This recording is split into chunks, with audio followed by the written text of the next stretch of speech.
Olá, queridos, paz do Senhor Jesus, tudo bem? É o pastor Oséias e eu quero retomar o assunto que a gente tratou em sala de aula e, falar um pouquinho para vocês sobre a volta do cativeiro da Babilônia. Então, depois de 70 anos do cativeiro da Babilônia, o Senhor traz Israel de volta. O rei Ciro, né, ele que agora governa a Babilônia. A Babilônia, a essa época, tinha perdido a sua hegemonia, porque o reino tinha sido dividido. O reino Medo-Persa agora é que era o cabeça de todo aquele conglomerado de nações. Portanto, a sede do novo império agora era a Pérsia e não mais a Babilônia. E quem governava a Pérsia era Assuero, o esposo de Ester. E a Babilônia está sendo governada por Ciro. Mas a Babilônia, ela já não tem o protagonismo que tinha no passado, né? Ela é um grande país, mas já não tem o protagonismo que tinha no passado. De modo que Israel agora, mesmo não sendo a sede do grande império da época, a sede agora é na Pérsia, na fortaleza de Suzã, com Assuero, era na Babilônia onde estava a grande esmagadora maioria dos judeus. Cerca de 500 mil judeus estavam na Babilônia.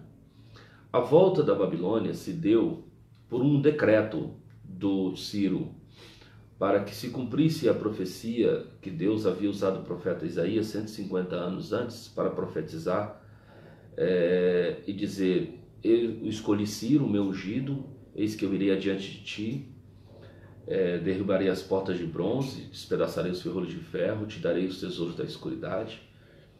Esse Ciro, que é comissionado pelo Senhor para liberar o povo de Israel para voltar à sua terra, ele não conhecia Deus, mesmo assim ele era um servo involuntário de Deus. Deus escolheu a Ciro para esse propósito, para que Ciro pudesse libertar o seu povo. Então Israel volta.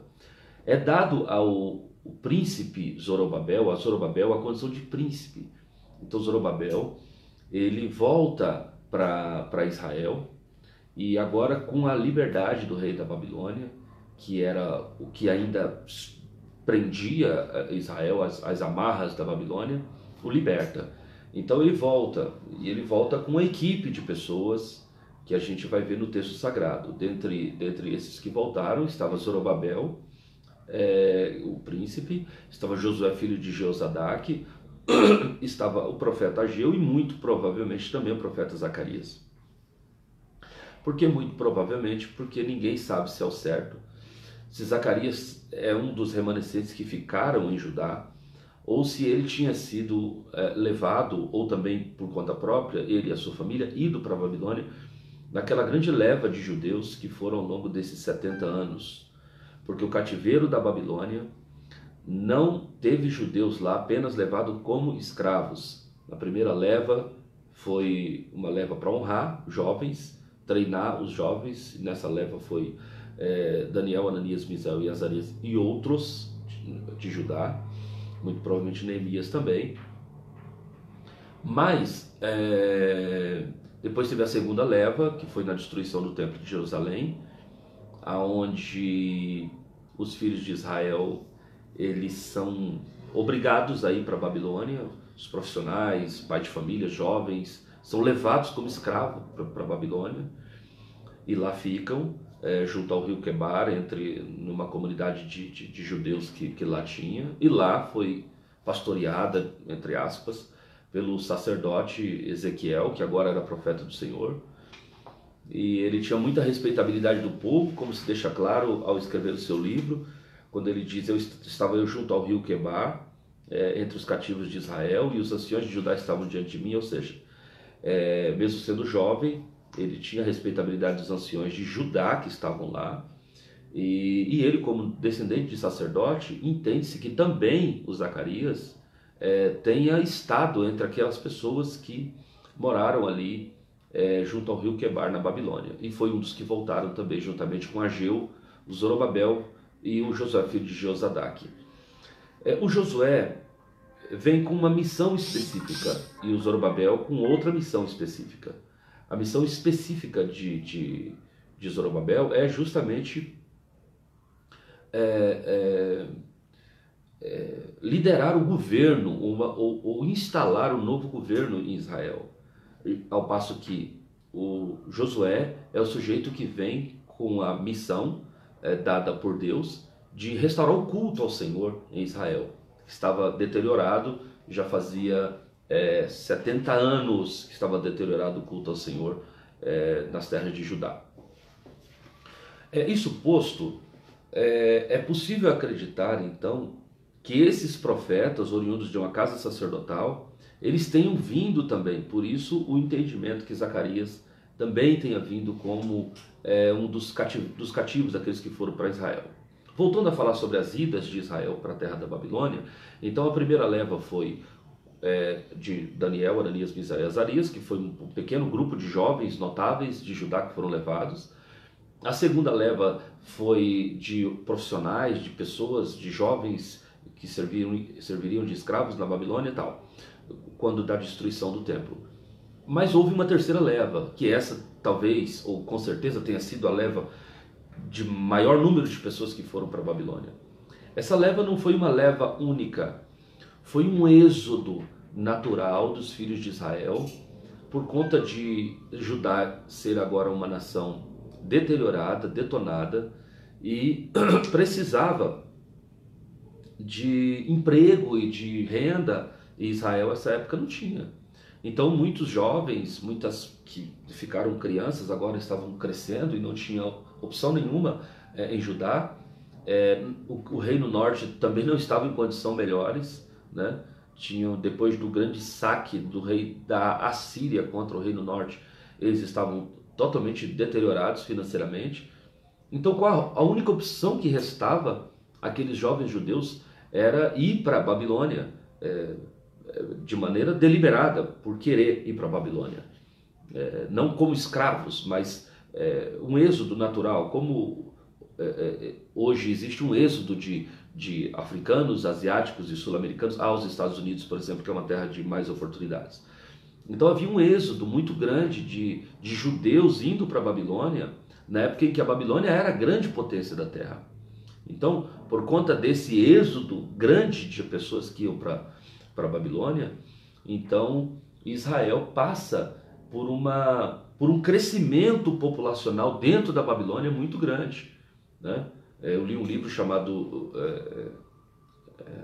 A História dos Hebreus, que não é o de Flávio José, mas de um professor, de um reitor de universidade americana.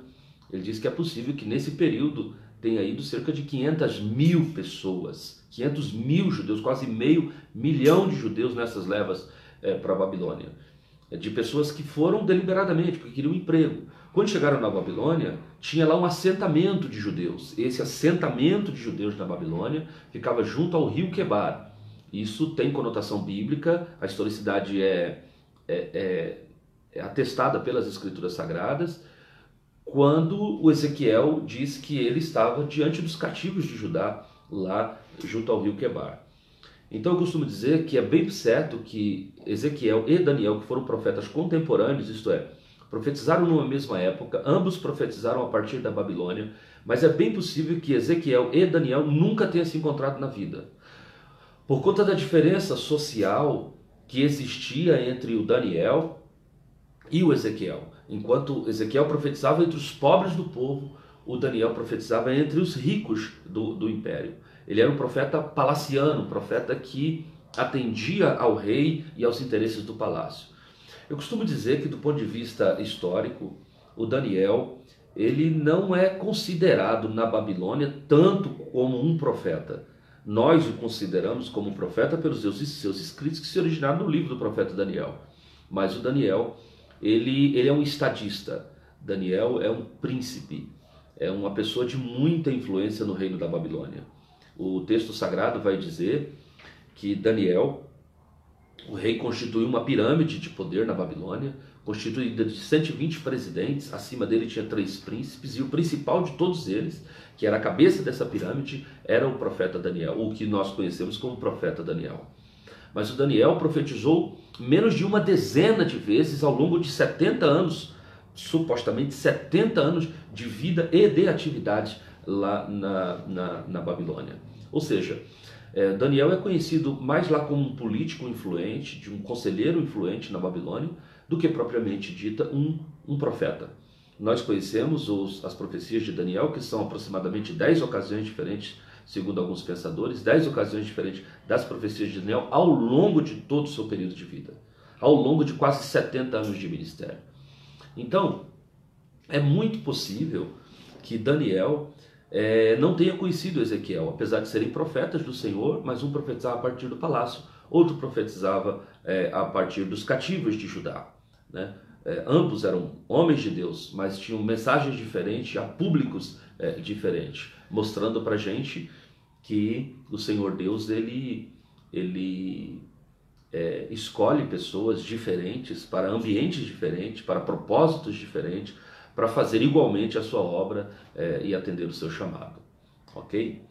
Muito bem, então essa volta de Israel, ela causa alguns problemas e algumas soluções. Israel. A solução é que o reino está sendo reinaugurado, né? Está sendo refundado por Zorobabel, juntamente com Josué, que vem cuidar da casa sacerdotal. Mas, isso é importante que se diga, que a volta, e esse dado é um dado bíblico, a volta dos filhos de Israel foi de aproximadamente 50 mil pessoas apenas. Por que apenas? Porque o dado que citei anteriormente foi de uma ida aproximada de 500 mil pessoas para a Babilônia. Ou seja, apenas 10% aceitam o chamamento após o edito de Ciro para voltar para Sião. Então, as outras pessoas não quiseram voltar para Sião. Os judeus que imigraram para Sião não queriam voltar para Jerusalém. Então, alguns motivos precisam ser considerados. Primeiro, esse grupo de pessoas que se recusa a voltar para Sião foram pessoas que se deram muito bem na Babilônia. Foram pessoas que tiveram sucesso na Babilônia, que acabaram casando, constituindo família, comprando casa, tendo propriedade, se inserindo na comunidade babilônica. E tão inseridos eles estavam na comunidade babilônica que essa ruptura abrupta agora, para voltar para Sião, não era algo que lhes interessava, né? Isso traz um retrato para os nossos dias. Existem pessoas que não aceitam a ideia, a possibilidade do arrebatamento e do céu, porque estão tão alinhados, o mundo, ele e o mundo estão vivendo de maneira tão cordial e tão boa que eles já não têm mais desejo de ir para Sião. Apenas 10%, o dízimo, 50 mil pessoas resolvem atender o chamado e voltar para a Babilônia. Voltar para Sião.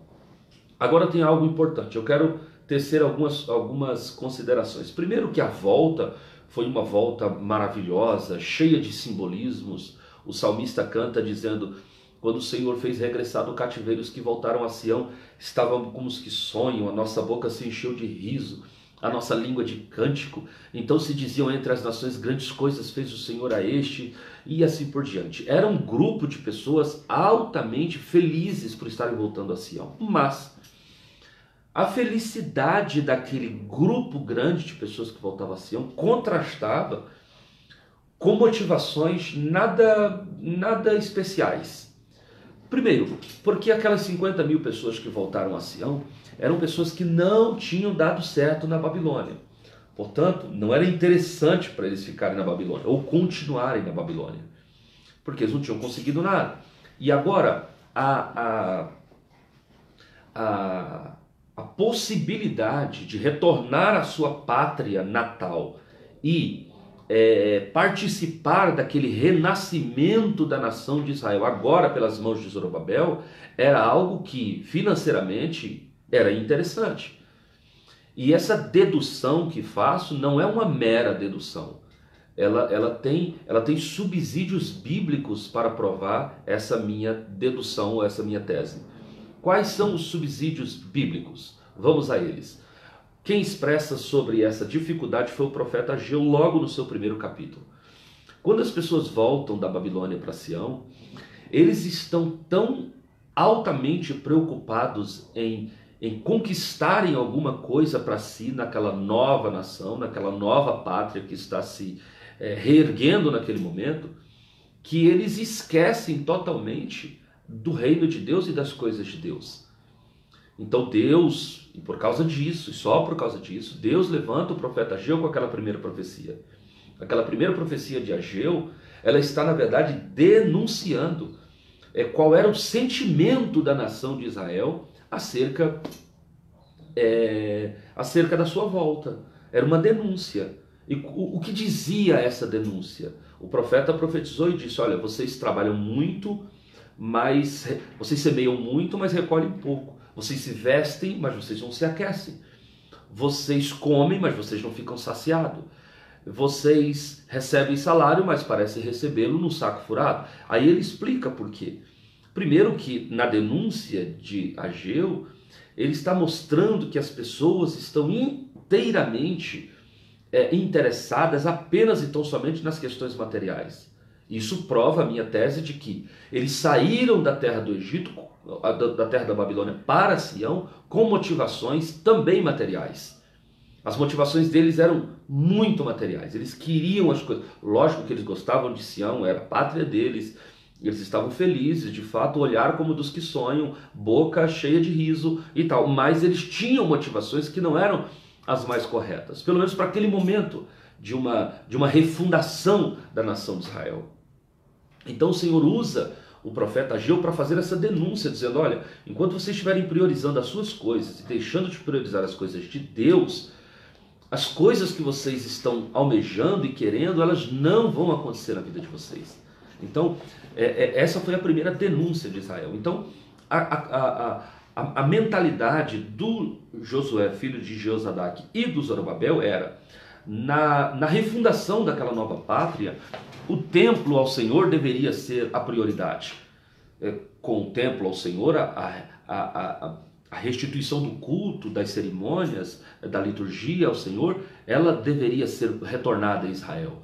Porque só isso faria com que Israel voltasse a ter sucesso, um sucesso perene, um sucesso continuado, e não apenas uma manifestação temporal de Deus sobre aquela nação. Precisava reconstruir o culto, precisava buscar primeiro o reino de Deus e a sua justiça, e as demais coisas lhe seriam acrescentadas. Entretanto, eles estavam buscando as suas próprias coisas.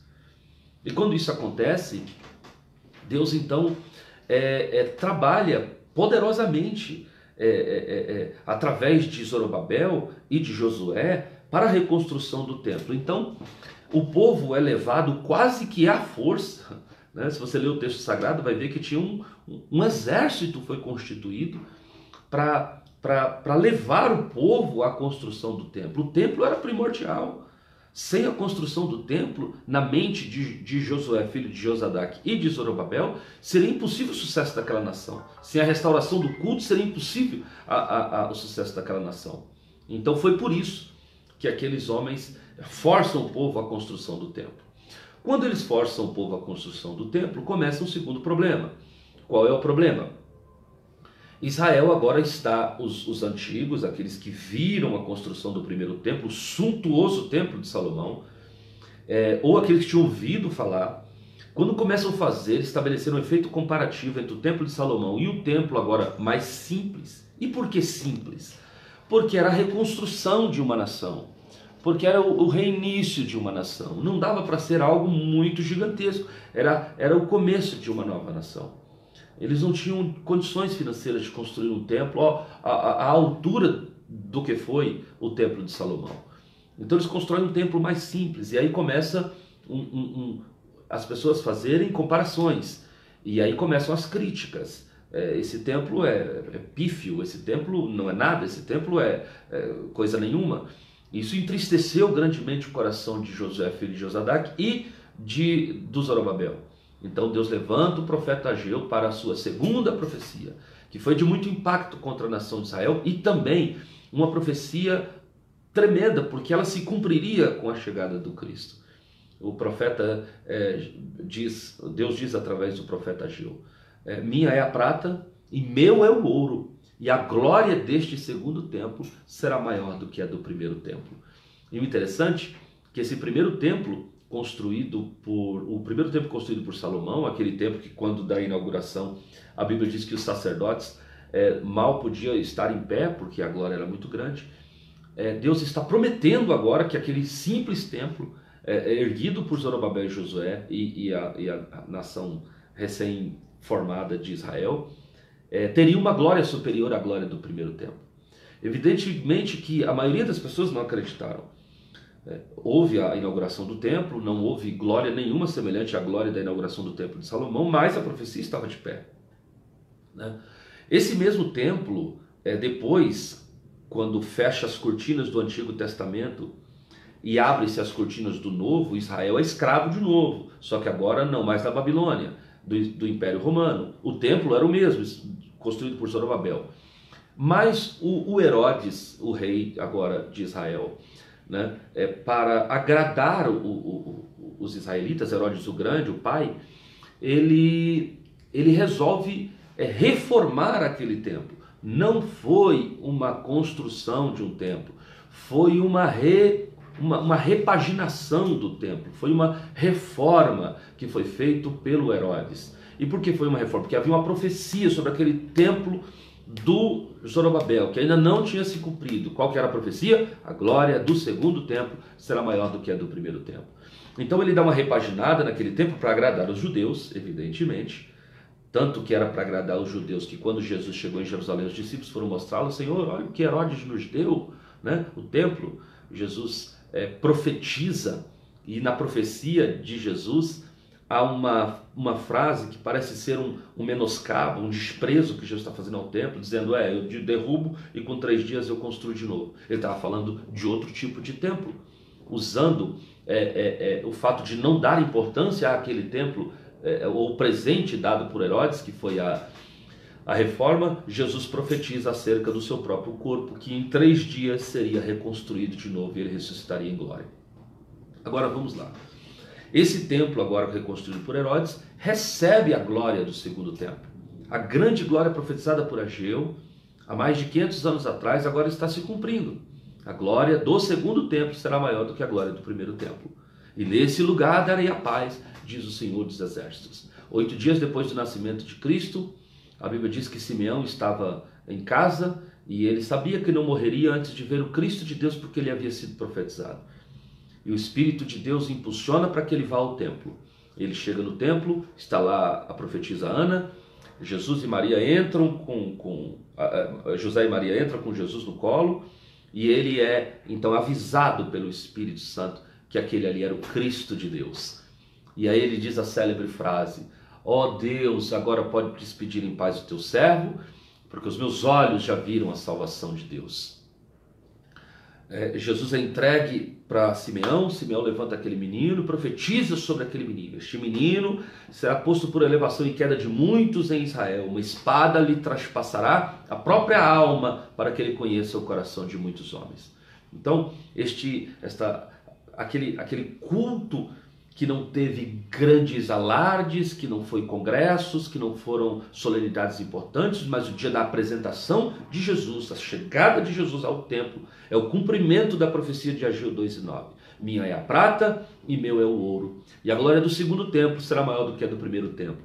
E por que a glória do segundo estava sendo maior do que a do primeiro? Porque a glória do primeiro templo, os sacerdotes não podiam estar em pé, de tanto que era a glória de lá. Mas aquilo ali era a presença de Deus. Agora, no segundo templo, está entrando o próprio Rei da Glória, o Príncipe da Paz. E neste lugar, nesse templo, eu darei a paz, diz o Senhor dos Exércitos. A paz de Israel, a paz da humanidade, estava sendo dada naquele momento no segundo templo, o templo que foi erguido por Zorobabel e por Josué, ok? Depois temos o profeta Zacarias, que também participou logo após o ministério do profeta Ageu. Deus usa Zacarias no ministério de visões, foram 8 visões extraordinárias dadas por Deus a Zacarias, e essas visões serviram para abalizar a nação de Israel. Foram 8 visões e cada uma delas tem elementos históricos e proféticos importantíssimos. Mas uma das visões que eu quero deixar aqui como fechamento da nossa videoaula é justamente sobre a quarta visão, se eu não estou enganado, capítulo 3, a quarta visão. Ele disse assim, ele estava dormindo e ele teve um sonho, o profeta Zacarias, e nesse sonho ele disse, viu um homem que tinha na sua mão um cordel de medir, e um jovem disse para ele no sonho, grita para aquele anjo com o cordel de medir, para onde vais tu? E ele disse, eu vou medir Jerusalém, para saber qual é a sua largura e qual o seu comprimento. E aí ele diz, porque Jerusalém a partir de agora será habitada como uma aldeia sem muros. E por que o Senhor aparece a Israel depois da volta do exílio com a cordel de medir, dizendo que iria medir Jerusalém, para saber qual é a sua largura e qual é o seu comprimento?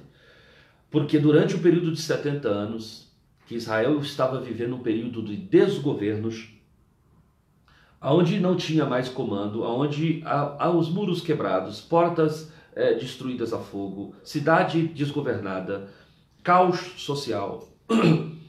Os inimigos de Israel que habitavam as montanhas em volta, eles começam a adentrar o território de Jerusalém. De modo que Jerusalém passou a ser uma Jerusalém miscigenada de pessoas, de povos nômades que foram entrando e ficando. E depois da volta de Zorobabel e Josué, quando se constrói o templo, Deus aparece e diz, agora eu vou limpar Jerusalém. Eu estou indo medir Jerusalém, porque eu sei qual é a medida de Jerusalém, a sua largura e o seu comprimento. E Jerusalém não tem a mesma largura que tinha, nem o mesmo comprimento que tem, porque outros povos estranhos à nação de Israel habitam. E foi nesse período que Deus fez uma limpeza étnica, do ponto de vista de não-judeus, né? Usar a expressão limpeza étnica, do ponto de vista dos não-judeus da capital de Jerusalém, da cidade de Jerusalém, da cidade de Davi. Espiritualmente, isso também, Jerusalém fala de lugar de adoração. Jerusalém fala lugar, a cidade do grande Deus. Hoje, espiritualmente, o lugar de adoração, o apóstolo Paulo diz que nós somos templo e morada do Espírito Santo. Nós somos a Jerusalém de Deus. E às vezes, por passarmos períodos de desgoverno, sem a proteção de Deus, sem a presença do Senhor, é bem possível que elementos estranhos passam a tomar conta do lugar que outrora era todo de Deus. Elementos estranhos vão tomando conta, vamos fazendo concessões, e de repente Deus aparece com um cordel de medir e entra no nosso coração. Qual é o sentido, qual é o desejo de Deus? É restabelecer o local que um dia foi integralmente do Senhor. A cidade do grande Deus, o lugar da adoração a Deus, precisa voltar a ter o mesmo tamanho, o mesmo comprimento que tinha antes. Se o anjo passar por nós com um cordel de medir, estaria porventura a nossa Jerusalém, o nosso coração, com as mesmas dimensões que elas tinham antes de nós permitirmos estas invasões esquisitas de práticas, de costumes, de não tem nada a ver, isso também não tem nada a ver. Quanto de objetos e povos e coisas estranhas temos colocado dentro do nosso coração, que precisa ser retirado, né? A gente vive num tempo onde há um cristianismo, eu costumo brincar que é o cristianismo do Ava, né? Pergunta-se a algumas pessoas e ele fala do seu passado, ele diz, quando eu era mais jovem eu pregava, eu falava, eu evangelizava, né? Eu profetizava, tudo no Ava, né? Já o tempo presente é inferior espiritualmente ao tempo passado. Quando o nosso tempo presente é inferior ao nosso tempo passado, nós estamos vivendo em declínio. estamos vivendo num declive e não num aclive, porque o nosso tempo de hoje precisa estar mais perto de Deus do que foi o dia de ontem. Porque a caminhada do justo, a Bíblia diz que a vereda do justo, ela é como a luz da aurora, que vai brilhando, brilhando, brilhando até ser dia perfeito. Basicamente foi esse o final da nossa aula de Antigo Testamento. Depois tem o período interbíblico, e para o período interbíblico eu prometo uma videoaula daqui mais algum tempo, ok? Um abraço.